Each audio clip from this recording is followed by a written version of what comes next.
आसूं पासींदा आहिनि जेको बि उन्हनि जो ग़रीबी हाल आहे उहो हिते अची वंडींदा आहिनि, मुहबत जो इज़हार कंदा आहिनि, मुहबत एको ऐं वॾी हिकिड़ी मुहबत सां हिते उर्स शरीफ़ मल्हायो वेंदो आहे। शौकत फ़क़ीर जेको आहे सो नात ख़वाना हींअर बि रिकॉर्डिंग उहो करे पियो ऐं सुहिणे नमूने सां जेको आहे सो दरगाह जी जेको आहे सो टूटी भरींदो आहे। अस्सलाम वालेकुम। जीअं त हे असांजे दरगाह सिर्फ़ु हज़रत मखदूम मोहम्मद अली पीर जो असां ॾाढो आहे असांजो उनजो उर्स शरीफ़ कंदा आहियूं।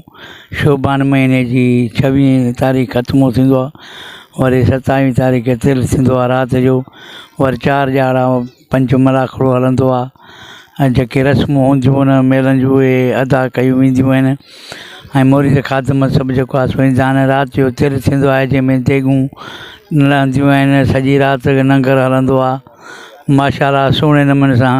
हीउ हिकिड़ो थींदो ॾारो आहे उन जो तिल थींदो आहे, पर माण्हू शौक़ सां इन करे खाईंदा आहिनि जो हिन में शफ़ा हूंदी आहे। बीमार माण्हू जेके हूंदा आहिनि या ॿिए जिन जी उमेदूं हूंदियूं आहिनि उहे पूरी थींदियूं आहिनि। उन लाइ असांजे जेको आहे सो हे थींदो आहे। माण्हू परे परे खां कई सऊदी अरब ताईं बि जेको आहे सो हितां तिल वेंदो आहे पैक थी होॾई लंगर दरगाह जो। सो असां हींअर जेके नात ख़वानी थींदी आहे, राति जो शबीना थींदी आहे, हासिल यादि क़ुर पढ़ंदा आहिनि, ॿिया फ़ुक़रा महफ़िलूं बि थींदियूं आहिनि जेके आम उर्स शरीफ़नि में थींदियूं आहिनि। पर रही ॻाल्हि त सुहिणे नमूने सां अहिड़ो गंद न थींदो आहे, सुठे नमूने सां कमु हलंदो आहे डिसिप्लिन जे अंदरि में। असां मां जेको आहे सो गाज़ी नशीं दरगाह मोहम्मद अली पीर जो ऐं 4-5 ॼाड़ा उर्स हलंदो, हींअर लंगर थींदो, लंगर खां पोइ दुआ थींदी, वरी शाम जो तिल शुरू थींदो, वरी सुभाणे खां वठी मलाखड़ो आहे। सुबुह जो वरी मेहंदी थींदी आहे जेकी 10 बजे मेहंदी निकिरंदी आहे घर हवेलीअ खां, जेकी हुते मुरीदनि ख़ादम ईंदा आहिनि उहे जेको पोइ लंगर थींदो आहे उन्हनि जो अलॻि उहो थींदो आहे। 3-4 ॾींहं मलाखड़ो थींदो आहे जंहिंमें उत्तर लाड़ सिंध जा त पंजाब जा मतिलबु पाण चवंदा आहिनि त माण्हू सभु न सुहिणा पखी सभु न हंज, कंहिं कंहिं माण्हूअ मंझि अचे बू बहार जी। अलहमदिल्ला तव्हांखे साईं मोहम्मद अली पीर जी करामत ॿुधायां, जंहिंखे औलाद न थिए इंशाअल्लाह ताला जेको हिन दरगाह ते ईंदो आहे 12 महीने कुकुड़ पाॾो छेलो जेकी बि कुदरती पास कंदो आहे इंशाअल्लाह ताला हुनखे अलाह साईं औलाद बता कंदो आहे। शौकत फ़क़ीर बि हिते नातू चवंदो आहे, शौकत फ़क़ीर तमामु महिरबानी आहे। शौकत फ़क़ीर जा साईं पीर मोहम्मद बख़्श वेठो आहे, पाण मालिक वेठा आहिनि।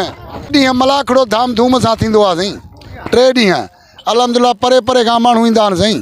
आहे त साईं मोहम्मद अली 97-98 जी बुज़ुर्ग आहे ऐं अल्लाह जो वली आहे ऐं हिते फ़क़ीर ख़लीफ़ा ग़रीब मिसकीन हिते 12 महीने ईंदा आहिनि, पंहिंजूं बासूं पासींदा आहिनि, जेको बि उन्हनि जो ग़रीबी हाल आहे उहो हिते अची वंडींदा आहिनि, मुहबत जो इज़हार कंदा आहिनि, मुहबत एको ऐं वॾी हिकिड़ी मुहबत सां हिते उर्स शरीफ़ मल्हायो वेंदो आहे। ऐं सालनि खां वठी ऐं अलाह जो महिरबानी 12 महीने ओड़े पाड़े जा माण्हू गॾु थी पाण सां मुहबत ऐं कचहरियूं कंदा आहियूं। अस्सलाम वालेकुम। त ही दरगाह साईं मोहम्मद अली पीर ही सखी ओला ऐं पुराणी दरगाह आहे। हिते हर साल साईं जो जेको तिल शरीफ़ थींदो आहे उन में एॾी त शफ़ा आहे, जेको मरीज़ हूंदो आहे उहो चाक थी वेंदो आहे ऐं जंहिंखे बि जेका दिली तमन्ना हूंदी आहे पूरी थी वेंदी आहे। हीअ साईं जो लंगर हर साल अलाह जी महिरबानी सां राति जो 12 बजे खां शुरू 11 खां शुरू थींदो आहे, हिते ॿिए ॾींहुं 11 बजे ताईं हलंदो आहे। हिते साईं मोहम्मद बख़्श पीर आहे, साईं जा गादी नशीन आहिनि, साईं ख़ैर मोहम्मद पीर आहे जेके बाक़ाइदे सां हिनखे ड्यूटी ॾींदा आहिनि ऐं साईं जो लंगर कराईंदा आहिनि। बाक़ी साईं दिलदार साईं हाफ़िज़ आहे असांजो, उहो वॾी महिनत कंदो आहे, उनखे रधींदो आहे। ऐं साईं मुश्ताक अहमद आहे, फ़क़ीर याक़ूब कीरो आहे, हेॾां साईं मोहम्मद आचर आहे, हेॾां कमरदीन सोलंकी साईं जो ख़लीफ़ो आहे। इहे ऐं शमन फ़क़ीर आहे, काफ़ी दोस्त आहिनि कड़नि जा नाला वठजनि, बाक़ाइदे सां साईं जी ड्यूटी ॾींदा आहिनि। उस्ताद ग़ुलाम मरूम अला साईं जन्नत नसीब करेसि, उहो साईं जी बाक़ाइदे ड्यूटी ॾींदो।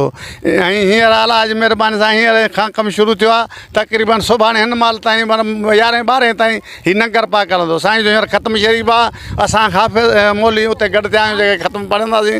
इंशाअल्लाह ताला ड्यूटी साईं जी ॾियणी आहे ॾींदासीं ऐं हयाती रही त इंशाअल्लाह ताला आईंदे बि ॾींदासीं अलाह कंदो भलाई थींदी।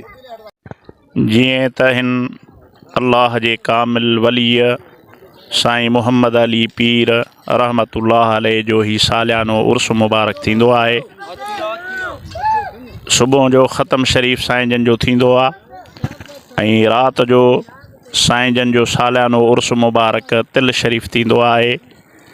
जमायत परे परे खां ईंदी आहे अल्लाह जे हिन कामिल वलीअ जो लंगर खाई ऐं जेके बीमार आहिनि अल्लाह जी महिरबानी सां अल्लाह जे हुकुम सां हिन कामिल वलीअ जी दुआ सां उन्हनि खे सिहत मिलंदी आहे। जेको जंहिं बि नेक इरादे सां ई अल्लाह जे कामिल वलीअ जो लंगर खाईंदो आहे उनखे शिफ़ा मिलंदी आहे। अल्लाह कंदो त हीउ सिलसिलो इंशाअल्लाह ॾींहुं क़यामत ताईं जारी ऐं सारी रहंदो।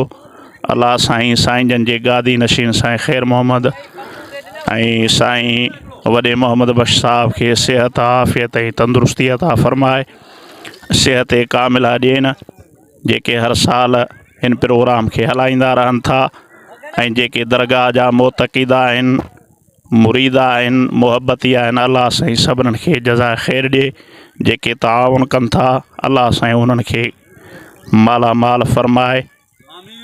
आमीन सुम्मा आमीन।